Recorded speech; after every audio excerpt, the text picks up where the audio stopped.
Bloody, visceral, dark, disturbing. These are all words that you could easily use to describe Hotline Miami.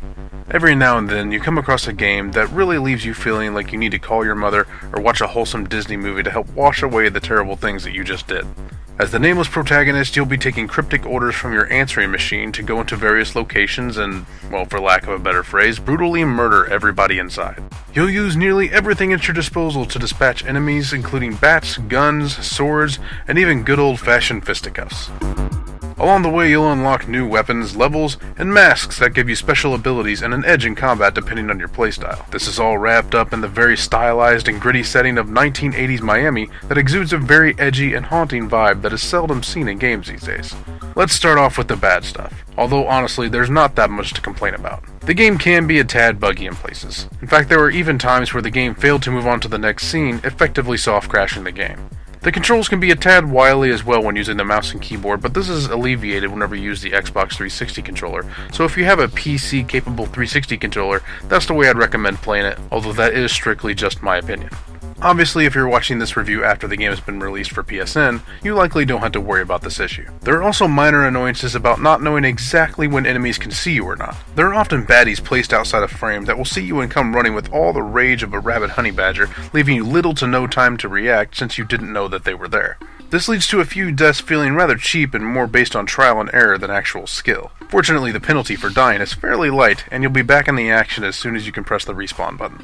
There are also some minor annoyances such as the lock-on system not always targeting the enemy that's the clear and present danger, and the art style making it sometimes difficult to tell which walls the enemy can see you through and which ones they cannot. Now that we've gotten most of the negatives out of the way, let's go ahead and talk about the art style that I mentioned just a moment ago. When an indie game tries to have a sprite-based pixel visual, it's usually very hit or miss. There seems to be a sweet spot perfectly between charming and ugly that many games just can't seem to hit. While Hotline Miami does tend to veer into both of these camps from time to time, for the most part it does keep it right in the sweet spot. The vibrant color palette, gruesome-looking characters, and sound design all lead to a very stylized and unique atmosphere that you're not likely to find anywhere else. Speaking of sound design, the game features some highly effective sound effects as well as a very killer soundtrack. Pun very much intended. The top-down gameplay of Hotline Miami may take some getting used to, but it feels very reactive and fast once you're in the thick of combat. While some may say the main story is a tad short, I'd argue that if it were much longer, the combat and design would start to overstay its welcome.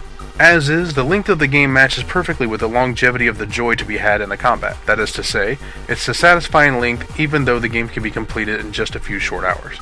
Hotline Miami can leave a somewhat guttural feeling for many players, but that's not necessarily a bad thing. While many games resort to cheap shock value and nonsensical twists to try and convey emotion or atmosphere, Hotline Miami actually takes the steps needed to build a believable world.